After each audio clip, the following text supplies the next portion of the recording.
Start. Class 9 students, তোমাদের first টার্মের শেষ মুহূর্তে একটা অবজেক্টিভ, ম্যাথামেটিক্সের একটা অবজেক্টিভ আমি করে দিচ্ছি। এই ভিডিওর একটি বিশেষ ব্যাপার হচ্ছে যে এমসিকিউ কীভাবে সলভ করা উচিত সেই বিষয়ে একটি ধারণা দিচ্ছি। পরবর্তী কোনো ভিডিওতে আরও এই বিষয়ে আলোচনা করব। তবে আজকে ক্লাস 9-এর ফার্স্ট টার্মের সময় এই বিষয়টি তোমরা একটু দেখে নাও। এটা এখন থেকে যদি তোমরা ফলো করো তাহলে তোমাদের পরবর্তীতে উপকার হবে। এটি একটি কোশ্চেন ব্যাংক থেকে আমি পেজ নিয়েছি। সেই পেজের প্রথমে দেখো 1 নম্বরে এমসিকিউ আছে আর 2 নম্বরে কিছু অবজেক্টিভ আছে।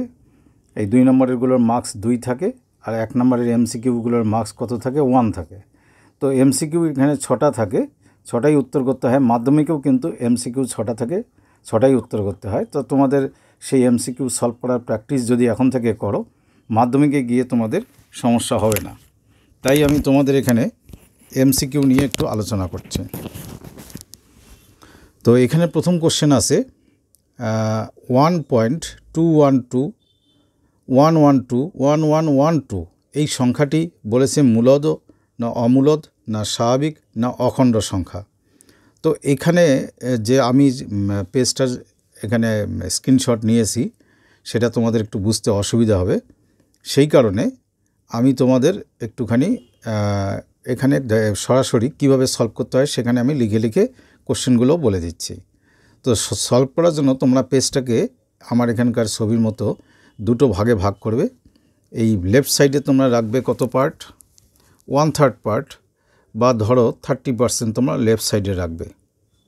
লেফট সাইডে 30% রাখবে জায়গা, এই পর্যন্ত 30%। আর এই রাইট সাইডে এই জায়গাটা রাখবে 70%, মোর অর লেস 70% রাখবে। তো এইভাবে দুটো পার্ট করবে বা একটা গেস করে নিও। তো বাঁদিকের পার্টে তোমরা লিখবে কি? আনসার। আর ডান দিকের পার্টে লিখবে রাফ বা ক্যালকুলেশন, যে কোনোটাই লেখা যায়। তো বাঁদিকের পার্টের শুরুতে কোশ্চেনটা এরকম পরিষ্কার করে ক্লিয়ার করে লিখবে 1-এর রোমান 1। বিষয় হলো যখন রোমান 2-তে যাবে তখন কিন্তু শুধু রোমান 2 লিখবে না, যে কোনো কোশ্চেনে রোমান 2 রোমান 3 লিখতে গেলে তার নাম্বারটা বাঁদিকে দিতে হয়। নাম্বার এই যে 1 রোমান 2, পরেরটায় দেখো 1 রোমান 3, ঠিক এভাবে দিতে হয়। এখন থেকে প্র্যাকটিস করবে, নাহলে পারবে না। তো এখানে প্রথমে এই কোশ্চেনটি দিয়েছে যে এই একটা নাম্বার দিয়েছে, দেখতেই পাচ্ছ। প্রথমে আছে 2.212, তারপরে 3টে 1 2, আবার এরকম করে যদি পরে আরও লিখি 1 1 1 1 2, মানে একটা করে 1 বাড়তে থাকবে। তো এই নাম্বারটি অসীম এবং অনাবৃত, তো তাকে কি বলা হয়? অমূলদ সংখ্যা বলে। এটা তো তোমরা জানো। তাহলে আমাদের যে অপশানটিতে অমূলদ সংখ্যা আছে, এখানে অপশান দেখতে পাচ্ছি বিতে আছে।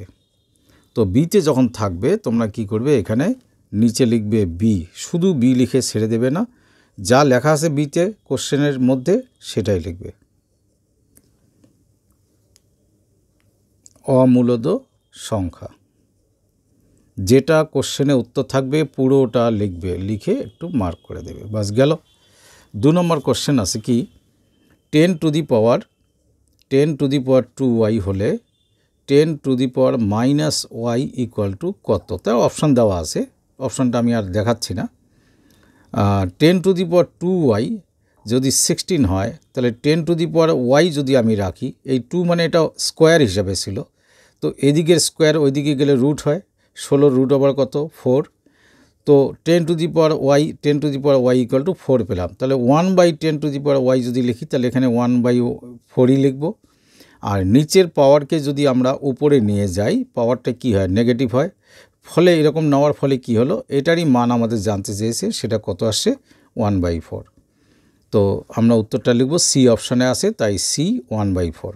বিষয়টা এরকম। আরেকটা কথা বলি, এখানে তোমরা যেখানে রাফ ক্যালকুলেশন যেটা হবে, এমসিকিউতে রাফ হচ্ছে যত শর্ট পারো, কিন্তু অঙ্কের সঙ্গে সম্পর্ক রেখে যতটা শর্ট পারবে ততটাই করবে, কারণ এখানে প্রতিটি কোশ্চেনের মার্কস থাকে 1 করে, মান থাকে 1। সুতরাং বিস্তারিত লেখার কোনো কারণ নেই, ধরি অমুক তমুক এসব কিচ্ছু লেখার দরকার নেই। পরের কোশ্চেনে বলা আছে যে a + b + c = 0, এটা দেওয়া আছে। এই যে রাশিটা দেখতে পাচ্ছ, এই রাশিটির মান কত? এটা বইয়েরই অঙ্ক। তো যদি a + b + c 0 হয়, আমি এখানে দেখো যেহেতু লিখেছি, যেহেতু a + b + c 0, তাই আমরা বলতে পারি সূত্র হিসাবে a³ + b³ + c³ = 3abc। 8.3 বা 4 এক্সারসাইজের ওখানে দেখবে এই ফর্মুলাটি আসে, ফর্মুলাটা মগজ থাকা দরকার। এবার আমাদের যেটা মান বের করতে বলছে সেই রাশিটি আমরা লিখলাম, লিখে এখানে বিসি, এখানে সিএ, এখানে এবি আছে, তিনটের লসাগু এবিসি। বিসি দিয়ে এখানে বিসি ভাগ করলে এ থাকে, সেই এ দিয়ে যদি আমি উপরের এ স্কোয়ারকে গুণ করি তাহলে হয় এ কিউব। অনুরূপে বি স্কোয়ার থেকে আসবে কি বি কিউব, সি স্কোয়ার থেকে আসবে কি সি কিউব। তো A cube plus B cube plus C কিউবের মান কত? 3abc।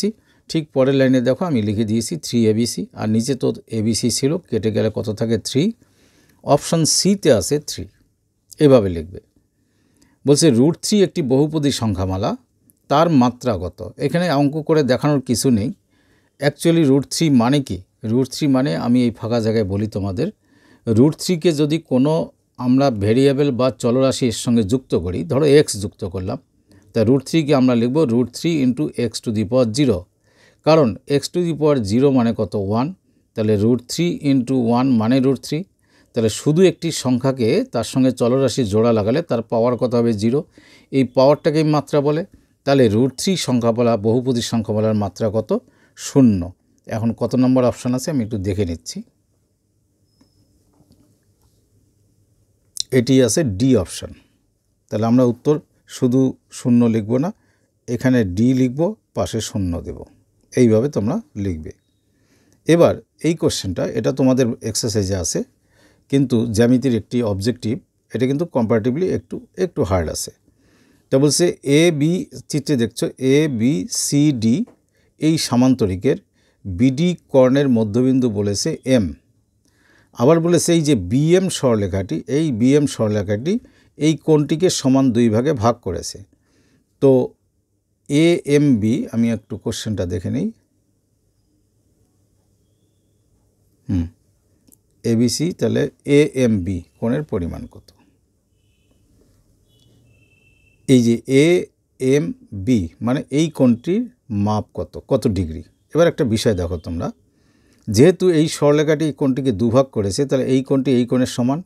আবার এবিসিডির সামান্তরিক হওয়ার জন্য এই কোণটির একান্তর কোণ এটা, তার মানে আমরা কি পেলাম? দেখো এই কোণটি এই কোণের সমান। তাহলে এ বি ডি ত্রিভুজের এই ভূমিস্থ দুটি কোণ যদি সমান হয়, ত্রিভুজটি সমদ্বিবাহু ত্রিভুজ, মানে এই বাহুটি এই বাহুর সমান। এবার সমদ্বিবাহু ত্রিভুজের শীর্ষবিন্দু থেকে ভূমির মধ্যবিন্দু, এই এমটাকে বলা আছে মধ্যবিন্দু, ভূমির মধ্যবিন্দু যোগ করলে সেটি আসলে ভূমির উপরে কী হয়? লম্ব। যদিও চিত্র হিসাবে তোমাদের লম্ব মনে হচ্ছে না, লম্ব হবে।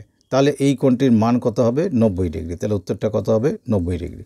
এটা যদি সংক্ষেপে কিছু যা বোঝালাম লিখতে চাও লিখতে পারো, না হলে তোমরা এটা এইভাবে উত্তর লিখে দেবে। এই যে এখানে 90 ডিগ্রি হচ্ছে না, অথচ 90 ডিগ্রি আমি বললাম, আসলে এই চতুর্ভুজটি সামান্তরিক না হয়ে রম্বস হবে। যা শর্তগুলো আছে সেটা হিসাবে করলে এটা রম্বস হবে। তখন তোমরা তো জানো রম্বসের একটি কর্ণ আরেকটা কর্ণের মধ্যবিন্দুতে লম্বভাবে ছেদ করে, তাই এটা 90 ডিগ্রি। সব দিক দিয়ে কথাটা মিলে গেল।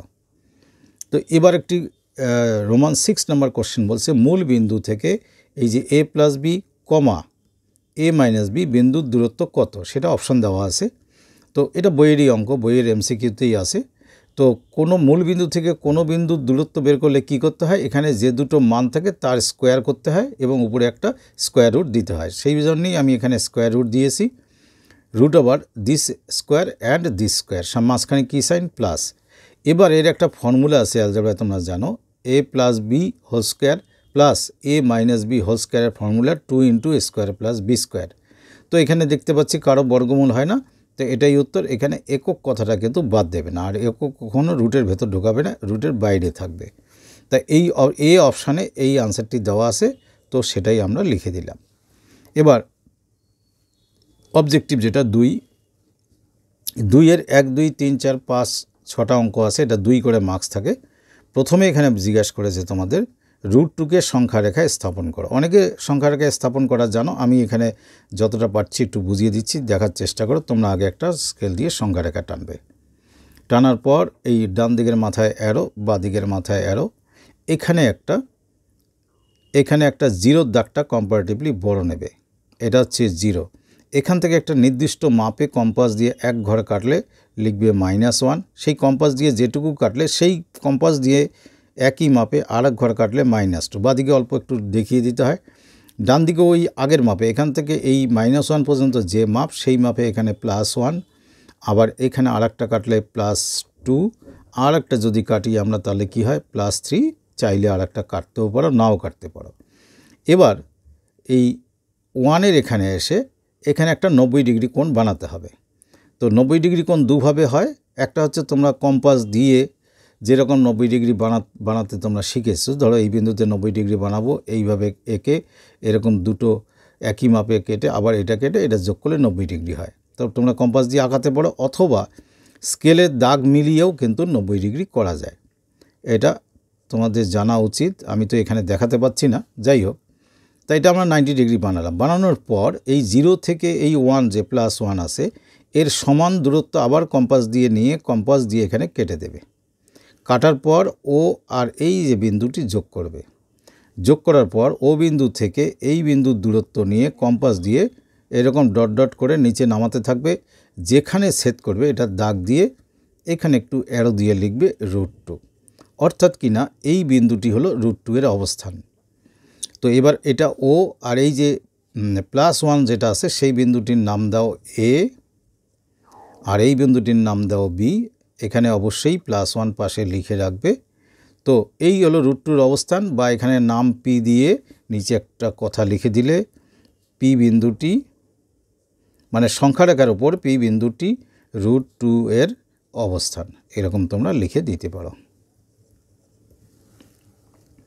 এবার চলে আসি পরের কোশ্চেন। বলা আছে x = 3t এবং y = 2t/3 - 1 হলে টি এর কোন মানের জন্য, এই যে টি এর এখানে কোশ্চেন মার্ক মানে টি এর কোন মানের জন্য x = 3y হবে।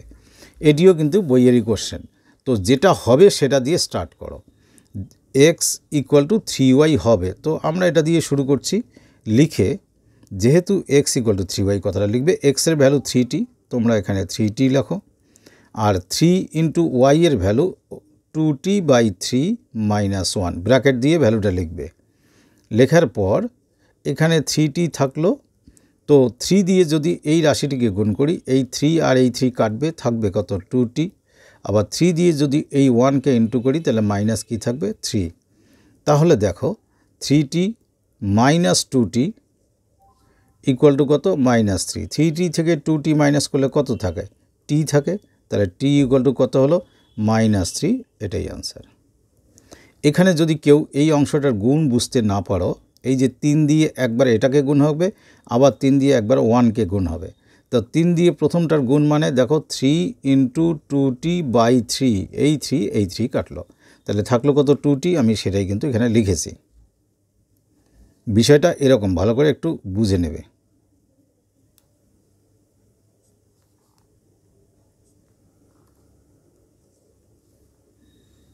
পরের কোশ্চেন বলা আছে যে এই রকম একটা সংখ্যামালা আছে x⁴, 4x², 4x - 3, একে যদি আমরা x দ্বারা ভাগ করি, x দ্বারা ভাগ করলে কত ভাগশেষ থাকবে। তো x এখানে ভাজক, তাহলে ভাজক আগে তোমাদের তো জানো ধরি fx = লিখতে হবে আমাদের x³ + 4x² + 4x - 3। ভাজক কোনটা? ভাজক হচ্ছে x। তাহলে ভাজকের শূন্য কত, এগুলো কথা নিশ্চয়ই তোমরা জানো।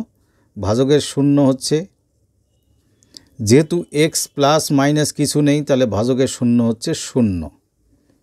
তখন তোমরা লিখবে অতএব, তাহলে এর ভাগশেষ উপপাদ্যের নিয়ম কি, ভাজকে যে শূন্য আছে সেটা x এর জায়গায় বসাতে হবে। অতএব ভাগশেষ = এই ভাষাগুলো অ্যাপ্লাই করবে, তাহলে তোমরা অন্য অঙ্ক করতে পারে।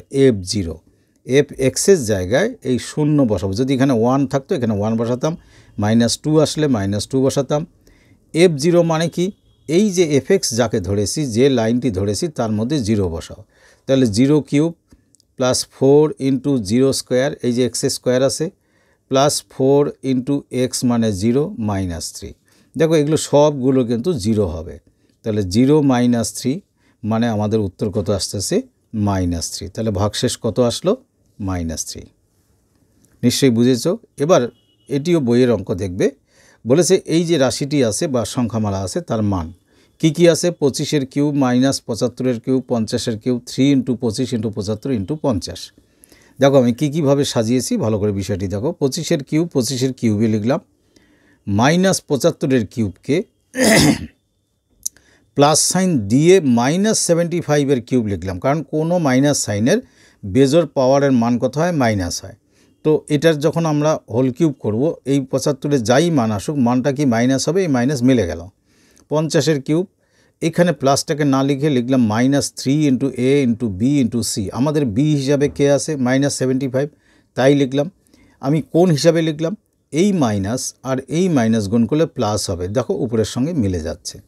কিন্তু আমার এই লাইনটিতে কী পেলাম? a³ + b³ + c³ - 3ab c। তার ফর্মুলা কি? a + b + c × a² + b² + c² + ab + bc + ca। এটা নিশ্চয়ই তোমরা জানো ফর্মুলা, না জানলে মুখস্থ করে নেবে। ওই 8.3 বা 4-এর ওই সব জায়গায় আছে, ফর্মুলাটা মুখস্থ করে নেবে। তো 25 লিখলাম, 75-এর যদি ব্র্যাকেট তুলি -75 আর 50 থাকলো। এই বাকি অংশটা আগে যা ছিল এবারে কিন্তু তাই আছে। আমি এখানে এই অংশটুতে আর কিচ্ছু করিনি। কারণটা কি? কারণ হচ্ছে এটা যদি তোমরা যোগ করো, দেখো 50 আর 25 প্লাস আছে, +75 -75 কত আসলো? 0। তো এই পার্ট যত বড়ই থাক না কেন, তাকে যদি আমি 0 দিয়ে ইন্টু করি, রেজাল্ট কত আসবে? 0। তাই আনসার 0। সুতরাং ডান দিকের এই এত বিশাল অংশটিকে ক্যালকুলেট করার কোনো দরকার নেই। খুব ইম্পর্টেন্ট অঙ্ক, ভালো করে দেখে নেবে।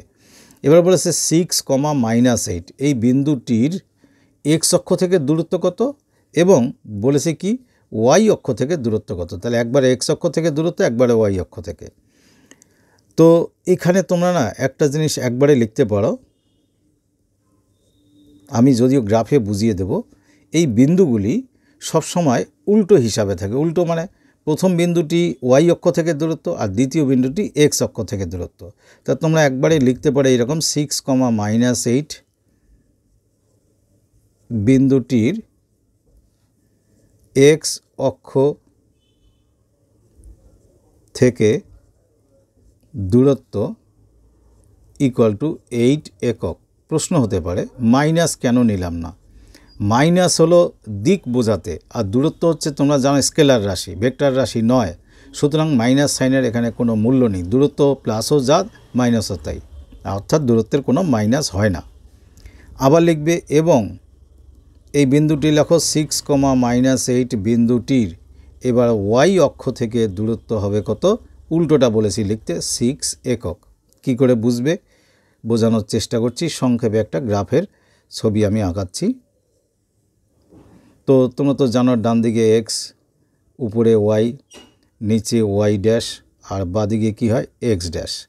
তো 6, -8 এখানে গুনতে গুনতে আমাকে 6 ঘর যেতে হবে, তারপরে নিচে আসতে হবে -8 ঘর। এই পয়েন্টটি হলো 6, -8। তো এই যে ওয়াই অক্ষের যে লাইন, সেখান থেকে কত ঘর গুনতে গুনতে গেলাম? আমি 6 ঘর, দেখো এখানে 6 লিখেছি। আর এক্স অক্ষ থেকে এই যে গুনতে গুনতে নিচে কতটা নেমেছি? 8 ঘর, তাই আমি 8 লিখেছি। সেই জন্য সাধারণভাবে মনে রাখার জন্য স্বাভাবিকভাবে মনে রাখবে, যখন কোনো বিন্দুর দূরত্ব বলবে, এই এক্স মানটি হবে ওয়াই অক্ষ থেকে দূরত্ব, আর ওয়াই মানটি হবে এক্স অক্ষ থেকে দূরত্ব। সংক্ষেপে মনে রাখার বুদ্ধি আমি বলে দিলাম। এটা কিন্তু গ্রাফের এরকম ছবি এঁকে দেওয়ার কোনো প্রয়োজন নেই। এবার লাস্ট এবং মোস্ট ইম্পর্ট্যান্ট অঙ্ক, যেটা ভালো করে দেখো। একটি রম্বস আছে, দেখো এখানে ABCD। এই ABCD একটি কি? রম্বস। বলেছে AB বাহুর দৈর্ঘ্য 4 সেন্টিমিটার, আর এই BCD কোণটি হচ্ছে 60 ডিগ্রি। তোমরা কিন্তু কেউ ভুল করে এই বড় কোণটাকে, এইরকম বড় কোণটাকে 60 ডিগ্রি লিখবে না, কারণ এই বড় কোণটি 90 থেকে বড়। ছোট কোণটিকে দেবে, এমনভাবে নাম লিখবে যাতে এই ছোট কোণ বা এই ছোট কোণটি 60 ডিগ্রি পড়ে। তা কোশ্চেন এইরকম বলে দিয়ে বলেছে এই BD কর্ণের দৈর্ঘ্য কত, অথচ বাহু দেওয়া আছে AB, কর্ণ চেয়েছে BD। এবার লক্ষ্য করো, এই BC বাহু DC বাহুর সমান। BC বাহু কার সমান? DC বাহুর সমান। কারণটা কি? রম্বসের সব বাহু কি হয়? রম্বসের সকল বাহুর দৈর্ঘ্য সমান। তাহলে এই BC বাহু আর DC বাহু সমান, তাহলে তার সংলগ্ন এই কোণ দুটি সমান হবে। এই কোণের নাম কি? অতএব কোণ CBD, এবং এই দিকের কোণটির নাম কি? কোণ CDB। এই দুটো কোণ সমান। আচ্ছা, এই সমান দুটি কোণের মান কত? একটি কোণ যদি 60 ডিগ্রি হয়, তাহলে বাকি দুটো কোণের যোগফল কত হবে? 180 থেকে আমরা 60 মাইনাস করব। যেহেতু প্রত্যেকটি কোণের মান বলছি, তাই 2 দিয়ে ভাগ করলাম। তাহলে প্রত্যেকের ঘাড়ে কত চাপলো 60 ডিগ্রি। তার মানে এই কোণটি 60, এই কোণটি 60, তার মানে এই DCB এই ত্রিভুজটি একটি সমবাহু ত্রিভুজ। লিখব অতএব ত্রিভুজ BDC সমবাহু ত্রিভুজ। সমবাহু ত্রিভুজের সব বাহুর দৈর্ঘ্য সমান, তার মানে ছবিটাকে সামনে রেখেই বলি, তাহলে এই সমবাহু ত্রিভুজের যেই BD বাহুটি আছে, অতএব BD বাহুর দৈর্ঘ্য কার সমান হবে? এই BC বাহুর সমান, BC বাহুর সমান। BC আবার রম্বসের একটি বাহু, রম্বসের সব বাহুর দৈর্ঘ্য সমান, তাই BC আবার কার সমান হবে? AB সমান। তাই BCর জায়গায় লিখলাম AB। ABর মান কত দেওয়া আছে? 4 সেন্টিমিটার। তার মানে আমি BDর মান কত পেলাম? অতএব BDর মান পেলাম 4 সেন্টিমিটার। খুব ইম্পর্টেন্ট অঙ্ক এটা, সব ধরনের প্রায় সব স্কুলের টিচারের খুব পছন্দের অঙ্ক, তাই এটাকে ভালো করে ধ্যান দিয়ে দেখবে। তো আজ এই পর্যন্ত, শেষ মুহূর্তে একটু দেখবে, তোমাদের কাজে লাগবে। Thank you.